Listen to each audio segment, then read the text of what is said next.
Greetings all, this is the One Nerd, and I want to welcome you to another edition of the One Nerd Reviews. Today we're going to be going back to horror, one of my favorite movie genres. But you may be asking yourself, what kind of horror movie am I going to be talking about? Am I going to be going the Tammy and the T-Rex route, where I'm going to be showcasing a lesser-known movie that I feel needs more attention?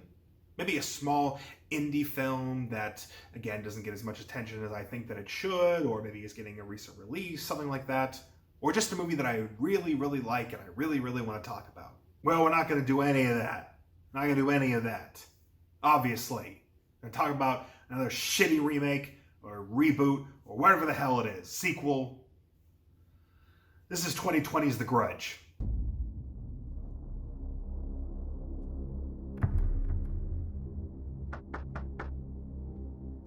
Hello, it's Peter Spencer. I'm here about selling the house. Is anyone home?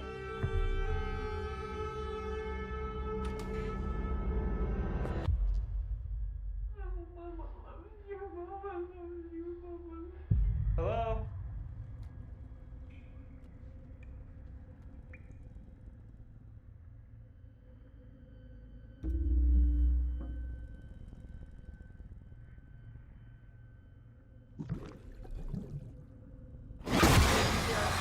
2020's Grudge is a sort of reboot / continuation to the Grudge franchise. For some reason, it starts the naming sequence over despite taking place in and around the same time of the first Grudge movie. Trust me, there are a lot of stupid and confusing things about this movie. We're just getting started. The movie comes from production company Ghost House Productions, who produced that god-awful Poltergeist remake and Don't Breathe.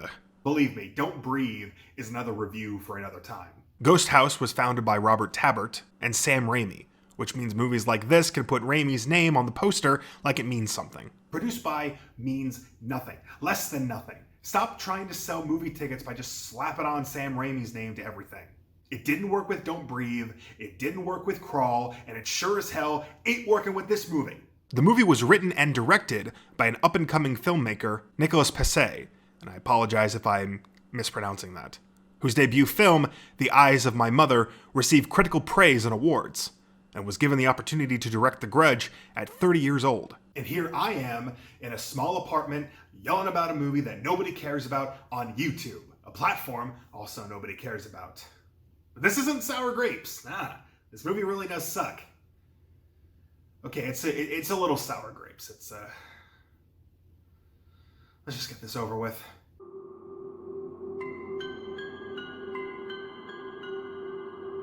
Not a good start. Now I know that this review is going to be blocked for 72 hours after I upload it. The movie takes us all the way back to 2004, the date of the original Grudge remake, where we see an American who is for some reason working as a live-in nurse in Japan. This is supposed to be the same house and the same timeline and everything else as the original American remake, even though the preceding film will do everything that it can to ruin what made the original movie good.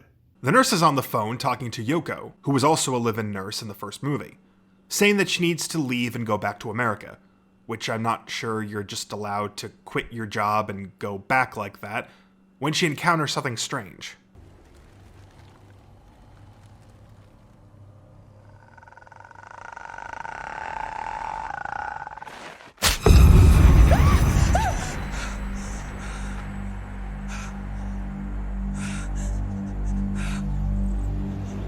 Quick note, this is the only time you actually see the vengeful Grudge spirits in this movie. Why? How? Is there any explanation given at all? Let's keep watching to find out. But no, there's no explanation. Not really. The nurse arrives back in America, and the movie makes it very clear where exactly she is.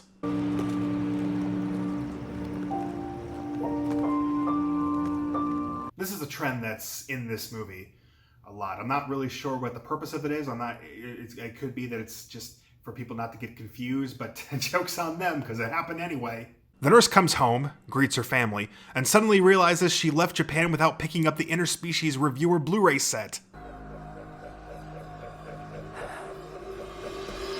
And since Funimation won't be releasing this series at all, it's an essential pickup anytime you go to Japan. Seriously, Funimation, fuck you. Sentai Filmworks would have done great with that series. It would have put out a great limited edition box set probably, would have gotten a great dub, everything like that. And you know what? They wouldn't have licensed a show about people going to review Monster Girl brothels and then be suddenly shocked in episode 3 when there's sex scenes in it. You people are idiots. Do any of you jelly bean eaters even know how to use Google? Huh? We cut to 2 years later to a completely different movie where we meet Muldoon and her son, who are making it in a new city after the death of her husband. Hey, what you doing, bud? What's going on? Come on, we gotta go. We gotta go now. Stop playing with that. Me and Daddy never finished it. I think your dad was just putting Legos in your bed because he hated you, kid. Muldoon tries to cheer her son up about living in a new town and going to a new school. You know, I think this move's gonna be really good for us. It's gonna be a new place and a new start. Nothing bad's gonna happen to me, okay? Oh, come on, don't say that. You're screwed now. Nothing bad's gonna happen to you either. Jeez, you are so dead. Stop, what are you doing? I promise. And it means more, because I'm a police officer. Oh, for the love... I'm not even sure you're gonna make it out of this scene now. We are then introduced to another new character, who we later discover is Muldoon's new partner. We see that he is a lonely man, possibly haunted by some past mistake or action. Someone who is looking for redemption of some kind. Someone whose story needs to be told. He's not a main character and he's barely in this movie. The two go off on their first case together and drive out to the middle of nowhere to investigate a body found at a crash site. Something like this even happened. Well, you see, when you die, you tend to rot. Car's been here for months. Why did it take so long to find her? Are you kidding? You are in the middle of nowhere, in a forest. You drove God knows how long through nothing. It's not that hard to believe that somebody just crashed here and was never found. I mean, come on. How bad of a cop are you? It's no wonder you got dumped here in the middle of nowhere. Based on her ID, she is One of those assisted suicide broads. and she has directions to a particular house tied to the Landers case, a case that puts Detective Goodman on edge. What was the Landers case? What the case there 2 years ago. Sort of stuck with me. And based on that alone, Muldoon decides for some reason to open up what seems to be a closed case, so much so that she drives over to the house. I'm not sure that detectives or cops or anyone is able to just take over any case that they want and investigate anything that they want at any time they want, but I mean, we already established she's a bad cop, so eh. Muldoon finds an old woman in the house, a house that she walked in with no provocation, and asks if she's okay. Ma'am, are you alone in the house right now? I ain't got no fingers! Muldoon freaks out, comes across another dead body, and freaks out some more. Seriously, how long have you been a cop? After calling in the body, Muldoon rushes to Detective Goodman's place, but comes across a strange sight.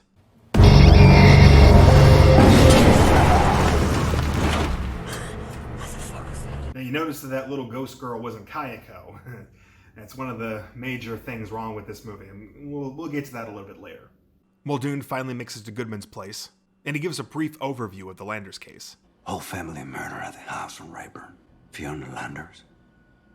She murdered her 6-year-old daughter. And then she killed her husband. And then herself. You think the body that we found was related? I can't go down the same road again. And offers her pie. Not that pie. I'm good. The movie has quite a few of these moments that seem like they're important, but they're just random nonsense. Goodman also leaves her with a warning. I get you're looking for distractions right now. Don't get lost in this shit. The next day, Muldoon gets sucked into the case and comes across another set of murder/suicides of Peter Spencer and his wife Nina, who we meet while they're in the hospital for a pregnancy checkup. Don't worry. Amnios are pretty routine for women your age. Oh, and it's 2004. The movie takes a dramatic shift in direction as we learn the unborn child has a high chance of being born with ADL, which might be a way for us to give these characters depth and background so that we can feel for them and feel for their struggle and want to see them succeed and everything like that. If the movie didn't already tell us that they're already dead, making these whole storylines basically pattern. It's not even clear why these two are in the file, or why we're even seeing this. Yes, we do see that Peter is a real estate agent who's trying to sell the house that we see the family in at the start of the movie. But it's not possible that anyone would know any of these details going on, or that they would be important enough for them to be in a file like this. Now, I could just be overthinking this, but the flashback starts by Muldoon looking over the case file and finding the picture of the real estate agent. This whole movie is structured around us learning about the case with Muldoon. So was all this information just included in the case file, even though nobody living would know any of these specific details? Or is the movie just telling us this so that we can know the basics, but Muldoon doesn't really know anything and she's just kind of flying blindly? This movie might actually be a little bit more interesting if there was some sort of mystery element set up with this. Like, it seems like they tried to do that at the beginning because they don't actually show the murders leading up to any of this, but they basically tell us that yes, this is what happened, this is everything, and this is this and that. So there's no real mystery to anything. There's no twist at the end. There's not anything like that. And this movie might have been something better if there was some sort of mystery building up to all of this, and that's why they had to keep cutting around instead of just trying to cram 5 stories and 5 movies into one thing, because they either couldn't decide on what they wanted or they had a bunch of ideas that just weren't long enough for a full-fledged movie. Peter heads to the cursed house to drop off some papers for the family, while his wife has a good cry in the car.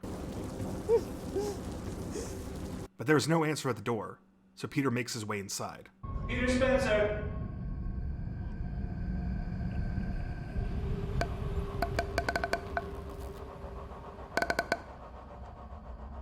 Notice how the ghosts don't look like Kayako or Toshio, the original Grudge ghosts, but still have a connection in some way to the bathtub. Just remember that. Peter apparently leaves with no follow-up on the missing family, but because he entered the house, he's got some spooks coming to him.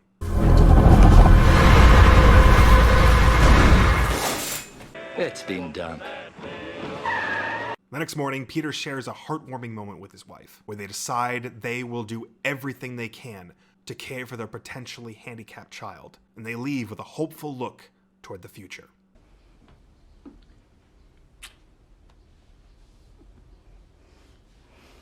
All right, we'll figure it out.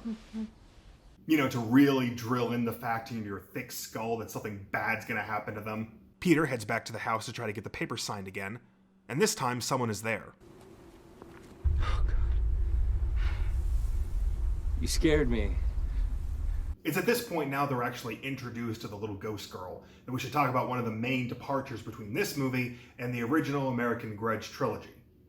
Man, that's annoying to say. This girl here is our Grudge girl for the movie. She is the daughter of the live-in nurse who encountered Kayako and Toshio in Japan at the start of the movie. We also see later in the movie that the woman herself is also a Grudge spirit for some reason. But where are Kayako and Toshio, I hear you asking? The original Grudge spirits, and the ones we saw the briefest glimpses of at the start of the movie. Whitewashed. Where was the outrage mob when this movie was coming out? I mean, you were all so up in arms and made a big stink over ScarJo and Ghost in the Shell and all those kids in Last Airbender, but you couldn't have focused on this? Maybe got this movie changed or gotten out of theater or something like that? Of course, I suspect that nobody really bothered with this movie because nobody really cared about this movie. So why the hell is this happening, you may ask? Well, apparently, when the nurse was touched by Kayako at the start of the movie, that was her transferring her Grudge curse to her, which then causes her to come back to her family and eventually kill her husband and her daughter and then herself, in much the same way that Kayako and her son were killed by her husband. Speaking of, remember how we spent a painful amount of time learning about Harold or Kumar and his wife? Sitting in the hospital, getting exams, talking about those exams, talking about how they will deal with those results, getting emotional about the results, and finally getting the courage and resolve to face those challenges together as a couple. Guess how much time we spend building up the origin of the little ghost girl? Go ahead, guess. You know what?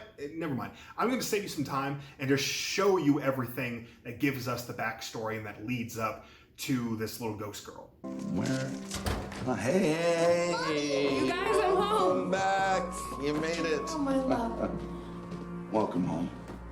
Oh, it's so good to be home. That's it. That's all you... I don't even think she's given a name. In the original Grudge, we got a backstory and understanding of the mother and son who would become the spirits in gruesome detail. Sure, we didn't get a day in their lives or anything, but at least we knew something about them. We felt the pain they felt that led up to the Grudge being born. Whereas in the remake, we get... Where? Oh, hey! You guys, I'm home. Welcome back. You made it. Oh, my love. Welcome home. Oh, it's so good to be home. Now, of course, in the original trilogy, other people were affected by the curse in much the same way they are in this movie, where they're driven to kill other people, or they're used as some sort of puppets to kill other people. But the biggest difference is, in all those instances, Kayako was still at the center of all of it. She was still a central figure, and the one who would be taking most of the action. I don't know if this movie's implication here is that this girl being killed in such a traumatic way also started a similar curse to the same Grudge curse that was from the original. I may be giving this movie too much credit. It's much more likely that not much thought was put into this movie when it was being written and or directed. Getting back to the plot, which is something this movie diverts from a lot, Harold and or Kumar bring the girl inside and try to contact her parents. Please give me a call when you get this. Damn it, man. How many times do I have to tell you, you do not feed White Castle to kids? You get it, because he was in that movie, you see. That's the joke, okay? It's the level of jokes you get here. What's gonna happen? Will he discover that she's a ghost? And why was there a scene where the ghost girl puked up blood when there was no way for him to see it? Did it reveal character? How was the story advanced? We may never know. But for now, let's go ahead and take a break. I'm sure we could all use it. I know I could. And believe me, it's all downhill from here. So the One Nerd Review will be right back after these messages. We'll be right back. Ladies and gentlemen, over the years, Toonami's given you some of the greatest cartoon shows ever made. Now we're proud to present our newest edition, a program about love, honor, sacrifice, revenge, and a whole lot of destruction. Let's get things started. Gundam Fight all set, ready, go! I will get rid of them with my own hands. Your crime shall not go unpunished. You still haven't figured out my true identity. Let's do it. Now, fire! What's happening? They think the planet Earth is nothing more than a playground. Prove your worth to the Shaolin Temple. Totally insane. Take this! My love, my anger, and all of my sorrow! You intend to shoot your own brother? You will never be forgiven! G Gundam, premiering next Monday at 5. Only Toonami. Yesterday, you found a brand new use for mayonnaise. Today, the family dog has hired an attorney. Ed, and Eddie. Maybe it's just a phase.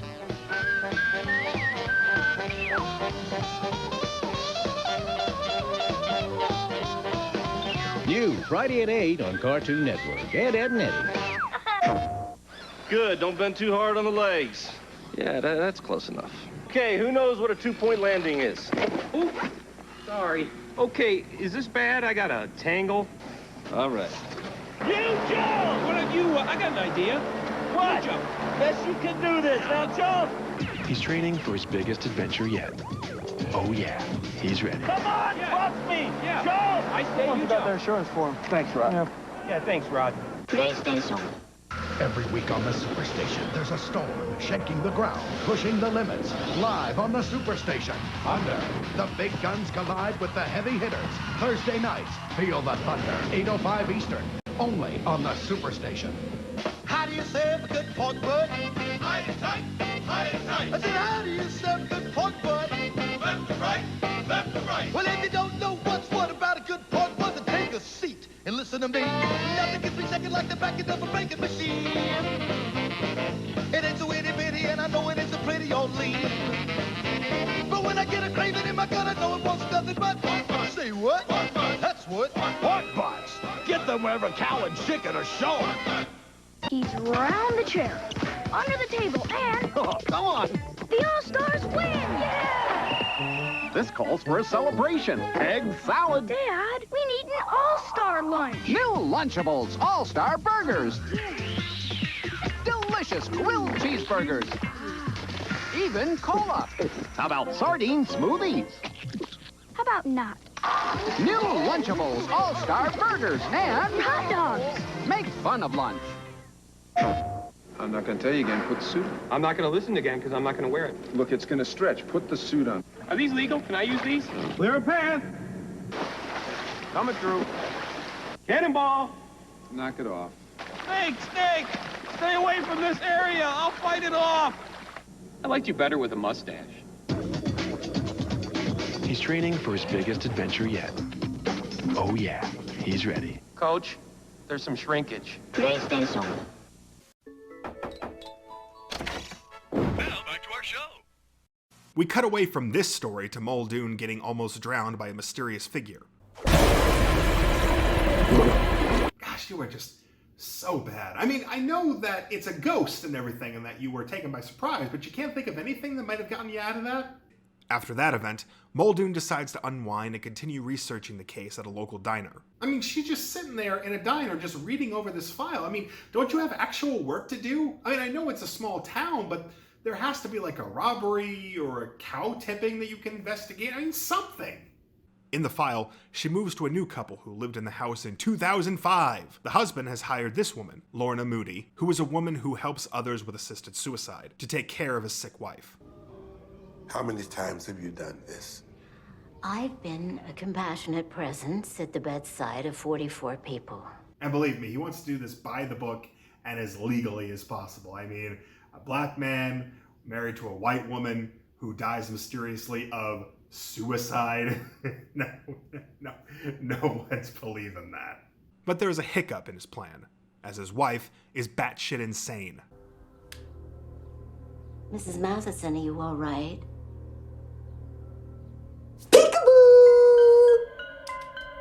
And this woman, who helps people to kill themselves, draws the line at dementia patients. Because, you know, she has standards when killing people. Of course, the house is haunted by the little girl spirit, and now Lorna starts seeing her too, even out when she gets groceries. Of course, they never explain why the husband can't see the ghost, despite him also living in that house, but I guess the ghost has a sense of trolling or prankishness or whatever. Lorna comes back to the house to see a random man standing outside of it. Excuse me, sir. Hey, lady, it's pouring out, okay? You're drowning the damn groceries. Lorna comes back into the house and is for some reason bone dry. In retrospect, this seems like a very small thing to be upset about, but it's just so lazy and so easy to fix that it just makes me even angrier. But the husband not only knows the man, but he knows who to call. It turns out the man is the old partner of past Goodman, who he comes to collect. Which means we once again leave this story to focus on Goodman's old partner, Detective Wilson, who was haunted both literally and figuratively by the house and the murders that took place in it. In fact, he is so traumatized that he takes drastic action. Think about your family.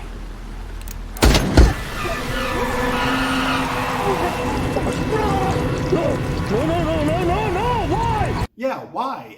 And also how? Let's analyze this scene a little bit.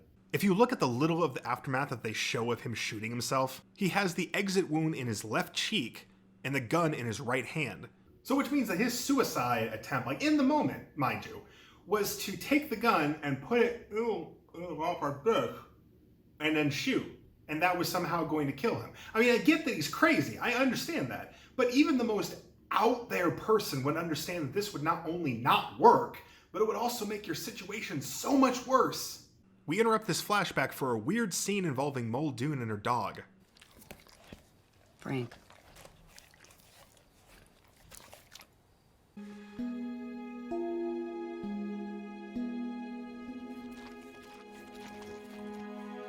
Frank.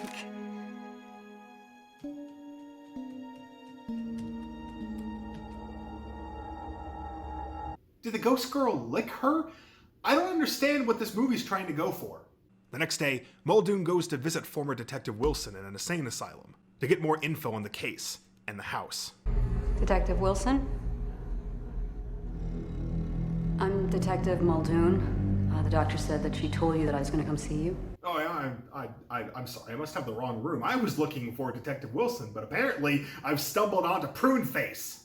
I don't claim to know a lot about getting shot in the head, but I'm fairly certain shooting yourself through the cheek doesn't suddenly give you elephantitis of the face. But you know what? Whatever, let's just get through this. What does Detective Wilson have to tell her about the case? I came to ask you some questions about a case that you worked 2 years ago. What can you tell me about the Landers family?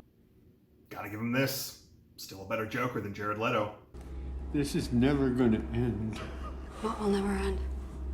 That house is Grudge. He said it! He said it! Wilson starts going nuts, as one would expect of someone being in an insane asylum, and Muldoon leaves, but as soon as she does, a commotion is going down.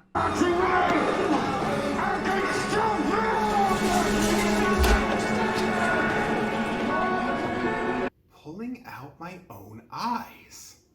That's a great idea. Then I wouldn't have to watch any of these movies anymore. Alright, let's see what we got here. Let's see what we got to use. Let's see. Knife. No. Fork. Spoon. Yeah, it's a little dirty. Here we go. Muldoon, with nothing better to do, listens back to Wilson's audio notes, which seems like would have been more effective than actually going to visit him, or maybe something you would have done first and then go to visit him to get clarification. But then we wouldn't have been able to have a great insane asylum scene. We then get another flashback to Wilson and Goodman discussing the case and the fact that he's going crazy.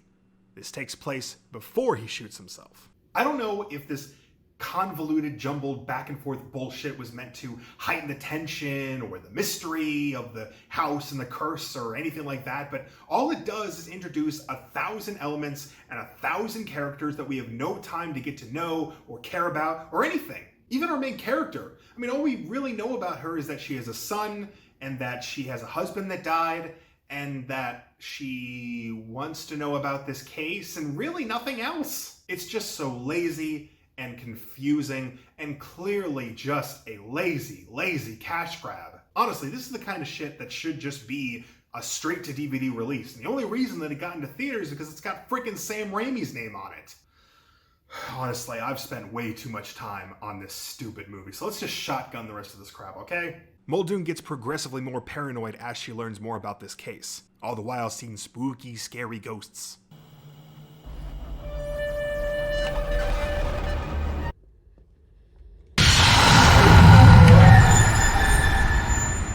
Now, the original Grudge had scenes like this.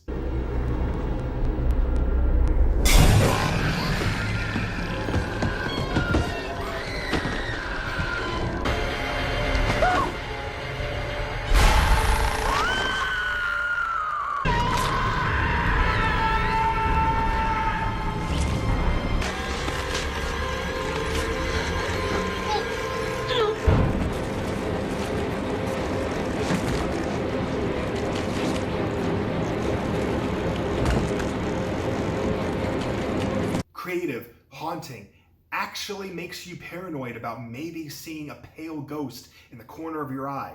And let's not forget how creepy the Grudge ghosts look in the original movie.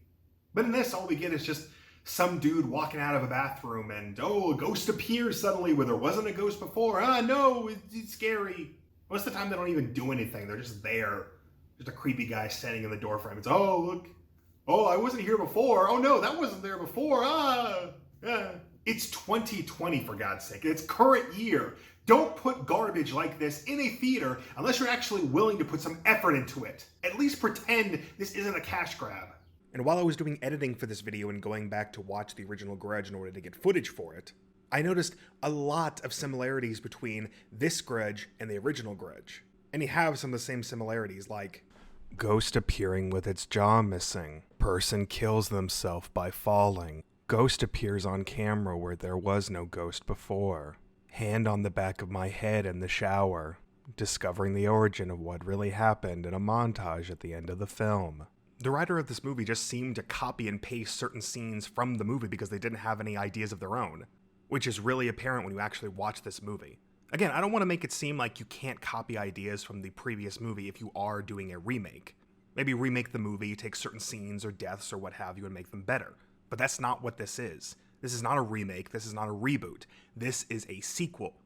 And it needed to be treated as such. Not just blatantly ripping off the previous movie because you couldn't think of what to put in here. This movie is full of so many reused ideas, padding, and nonsense that it's frankly embarrassing. Harold or Kumar stays with a kid, almost gets drowned, goes home, kills his wife. Oh no, but they were just about to start a new life with hope and optimism. Who could have saw this coming? Crazy old lady kills her husband, chops off her fingers. Suicide lady ironically kills herself in a car crash and turns out to be the scene that they were investigating in the start of the movie. Is that supposed to be a twist to make you say, oh, I remember that. Oh, that was her. I'm not sure, because you need freaking notes to keep track of anything in this movie. Muldoon confronts Goodman about the case and he tells her to drop it. Jesus, just drop it. It's not our case anymore, seriously. That's the last thing of any real significance that he does in this movie. What was the point of actually having him in this movie and giving him a backstory, a scene where we talk about his recently dead mother? Then, I guess because we have a body count quota, we cut to the crazy old lady, now in a hospital of some kind, who wheels herself to some stairs, slowly climbs up those stairs, and then kills herself.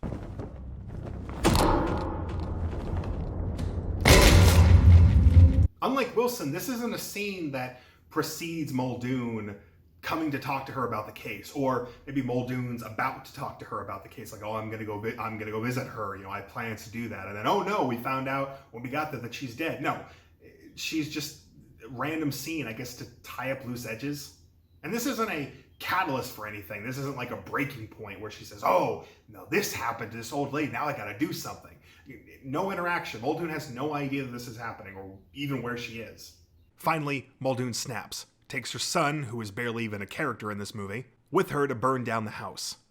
As she pours the gasoline, she is witness to the original murders of the house, that I guess started the grudge, that was started from another grudge, making it a double grudge, or a grudge squared. The scene plays out much in the same way as in the original movie.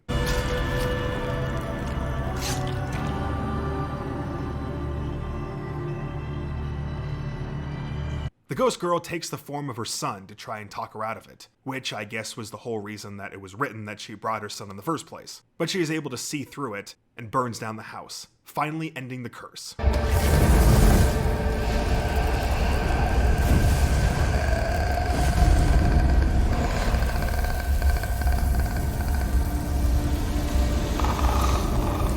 After that, I'm sure there was a lengthy process of her dodging arson charges, or maybe explaining to her bosses why she burned down a house she was investigating, or maybe she just moved towns, changed her identity, and bought a brand new house. But Muldoon and her son finally begin a new life, free of the horrors of the grudge. Have a good day at school, bud. Come here. Mommy's gonna be okay. We're both gonna be okay. And I love you so much. So much. I'm going to school, Mom. Oh my god. Oh my god. I can't believe what I'm seeing. That was an actually good scene. A really, really good scene. Subtle, creepy. It doesn't throw it in your face or jump out at you like you're stupid or something. It's just a simple switcheroo. I have to give this movie credit for actually pulling off a genuinely creepy scene. It took a whole movie for them to get there, but at least they got there. There's no way that they could screw it up at this point. We're at the end of the movie. Just leave it at that.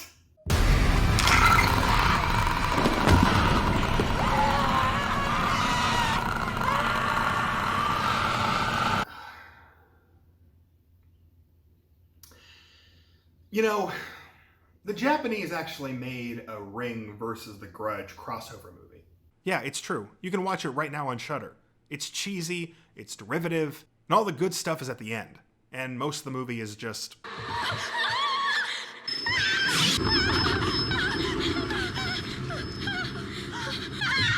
But that movie was much more entertaining, much more cohesive, much more everything than this stupid, lazy piece of crap. It's just absolutely boring and pointless, with nothing new to say about Grudge or the universe or the concepts or anything. It's just a waste of a good license and honestly probably just a way for them to make a movie in order to keep the license. They don't have to give it up to somebody else. This movie belongs where it probably already is now, at the bottom of your local Walmart's bargain DVD bin. Stay away.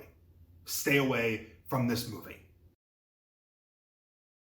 And that was my review of 2020's The Grudge. I hope y'all have enjoyed this review. I know it's not the content that everybody sticks around for, subscribes for, but I hope that you have enjoyed it in some way, got some enjoyment out of it, because I do like making these reviews. Even though I go over some really, really crappy movies, I do actually like to make them, to write, to act, to edit all this stuff. I do actually like it, and I hope that you got some sort of enjoyment out of it, especially in these times. If you did like the review, please leave a thumbs up, please subscribe for more content, and share the video around to people that you think might like it, or also hated The Grudge and maybe wanted to see a review about it or something.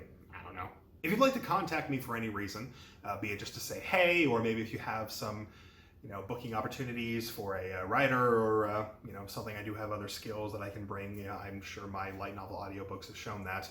You can contact me at any time at contact@theonenerd.com. That's all spelled out there. Contact@theonenerd.com.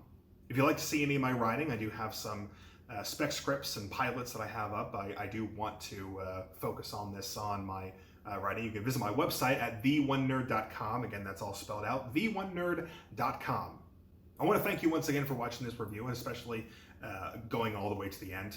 This is The One Nerd, and honestly, guys, I hope you have a good one.